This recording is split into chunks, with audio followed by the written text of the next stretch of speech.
DSC sports కోటాలో అర్హులైన క్రీడాకారులను పక్కన పెట్టి అనర్హులకు ఉద్యోగాలు కల్పించారని, ఈ వ్యవహారంపై సమగ్ర విచారణ జరిపి రాజకీయ బాధ్యత వహిస్తూ విద్యాశాఖ మంత్రి నారా లోకేష్ వెంటనే రాజీనామా చేయాలని వైఎస్ఆర్ కాంగ్రెస్ పార్టీ యువజన విభాగం రాష్ట్ర అధ్యక్షులు తోట రాంజీ డిమాండ్ చేశారు.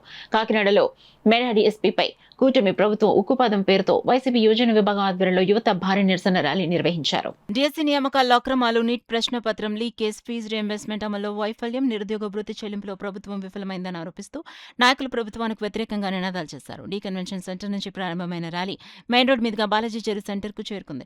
అనంతరం అక్కడ మాజీ ముఖ్యమంత్రి డాక్టర్ వైఎస్ రాజశేఖర రెడ్డి విగ్రహానికి నాయకులు పూలమాల వేసి నివాళులర్పించి నిరసన కార్యక్రమాన్ని కొనసాగించారు.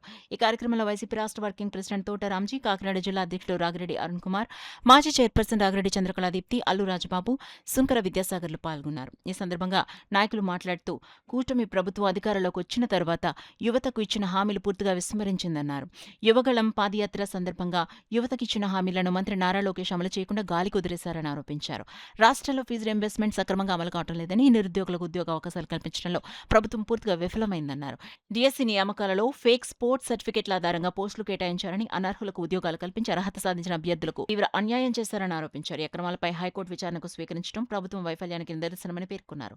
డిఎస్సి నియామకాల్లో జరిగిన అక్రమాలపై నైతిక బాధ్యత వహిస్తూ మంత్రి నారా లోకేష్ రాజీనామా చేసి సమగ్ర విచారణకు సహకరించాలని డిమాండ్ చేశారు. జగన్మోహన్ రెడ్డి లేవనెత్తిన ప్రశ్నలకు సమాధానం చెప్పలేక మంత్రి లోకేష్ ఉత్తొత్తి సవాళ్లు విసురుతున్నారని విమర్శించారు. యువత అడుగుతున్న ప్రశ్నలకు ముందుగా సమాధానం చెప్పి ఆ తర్వాత సవాళ్లు విసరాలని సూచించారు. లోకేష్కు వాస్తవాలు మాట్లాడే ధైర్యం లేదని, యువతను నమ్మించి మోసం చేశారని ఆరోపించారు.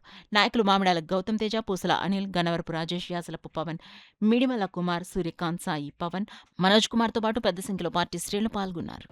పార్టీ అధ్యక్షులు శ్రీ వైఎస్ జగన్మోహన్ రెడ్డి గారి పిలుపు మేరకు ఈరోజు ఆంధ్ర రాష్ట్ర వ్యాప్తంగా ఒక నిరసన కార్యక్రమం చేపట్టడం జరిగింది. ఈరోజు వేలాది సంఖ్యలో రాష్ట్రం అంతా కూడా యువకులంతా కూడా రోడ్డెక్కి తమ గలం వినిపించడం జరుగుతుంది. ఈ కార్యక్రమం ముఖ్య ఉద్దేశం మీ అందరికీ కూడా తెలుసు. గతంలో ఏదైతే మెగా డిఎస్సిలో ఏదైతే తప్పులు జరిగాయో దానికి బాధ్యత వహిస్తూ శ్రీ నారా లోకేష్ గారు వెంటనే రాజీనామా చేయాలని చెప్పి మేము డిమాండ్ చేస్తూ ఉన్నాం. ఎందుకంటే మీరు గతంలో చూసుకున్నట్టయితే, మొన్నటి రోజున చూసుకున్నట్టయితే నీట్ ఎగ్జామ్ పేపర్ లీకేజ్ విషయంలో శ్రీ కేంద్ర మంత్రి ధర్మేంద్ర ప్రధాన్ గారు రాజీనామా ఎలాగైతే చేశారో, మరి అదే కూటమి ప్రభుత్వంలో మీరున్నారు కాబట్టి ఆయన్ని స్ఫూర్తిగా తీసుకుంటూ ఆయన అడుగుజాడలో నడుస్తూ మీరు కూడా ఇక్కడ ఈ రాష్ట్రంలో మీరు కూడా క్యాబినెట్ నుంచి మీరు కూడా బయటికి రావాలి, మీరు కూడా రాజీనామా చేయాలని చెప్పేసి డిమాండ్ చేస్తూ, అలాగే 2 ఏళ్ల నుంచి మీరు ఏదైతే చెల్లించాల్సింది ఉందో ఈ ఫీజు రీయింబర్స్మెంట్ బకాయిలు వెంటనే చెల్లించాలి.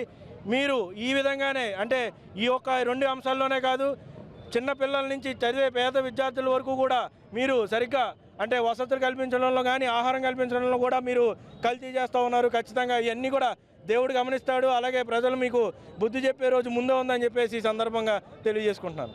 ఇందులో భాగంగా ఒక ఇంట్లోకి వెళ్తే ఓ పెద్ద ఆవిడ రాగానే నా కొడుకు డిగ్రీ చదివాడు, నాకు ఉద్యోగం ఇప్పించండి మా కొడుక్కి అన్నారు. వెంటనే కలెక్టర్ని పిలిచారు. ఆవిడ ఇంత మొహం చేసుకుంది, అయ్యి బాబాయ్ నా కొడుకు ఉద్యోగం వచ్చేస్తుందని. వెంటనే పిలిచి కలెక్టర్ గారికి ఇది ఆటో ఇవ్వండి అన్నారు. అంతే, ఆవిడకి టప్పని బలుపు మాడిపోయినట్టు అయిపోయింది ఆవిడ మొహం. అంటే దీని అర్థం ఏంటి? వీళ్ళ కొడుకులు అమెరికాలో చదువుకోవచ్చు, మినిస్టర్లు అవ్వచ్చు. ఈరోజు సామాన్యుల పిల్లలు డిగ్రీలు చదివితే ఆటోలు తోలుకోవాలి, బజ్జీల బండ్లు నడుపుకోవాలి.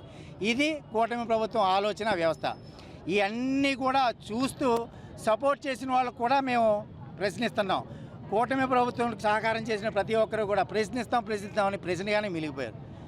ఈ రోజైనా ప్రశ్నిద్దాం అనుకుంటే నాకు జ్వరం వచ్చింది, నేను ఆపరేషన్ చేయించుకున్నాను, హాస్పిటల్లో పడుకుంటున్నారు. ఇలాంటి ధోరణులు మానుకోండి. మీరు ప్రజలకు ఇచ్చిన మాట అంటే జగన్మోహన్ రెడ్డి గారి కన్నా అద్భుతంగా మేము పరిపాలిస్తామని చెప్పి అధికారంలోకి వచ్చారు. ఈరోజు అడుగుతూ ఉంటే విద్యార్థులు అడిగినా, యువత అడిగినా, పబ్లిక్ ఎవరు అడిగినా సరే వాళ్ళ మీద ఈడు వైసీపీ లేదంటే ఈడు నక్సలైట్, ఈడు సామాజిక మాధ్యమాల్లో మనం తిడుతున్నాడని దౌర్జన్యంగా కేసులు పెట్టి లోపలేస్తున్నారు. ఇలాంటి ధోరణి మారుకోవాలి. ఈ డిఎస్సిపై విచారణ జరిపించి ఈ అవకతవకల్ని సరిచేసి అర్హులైన వారికి ఉద్యోగం ఇవ్వాలి. ఇందులో అక్రమాలు చేసి డబ్బు సంపాదించుకున్న వాళ్ళని లోకేష్ గారు బాధ్యత వహించి రాజీనామా చేయాలని మా ముఖ్య ఉద్దేశం.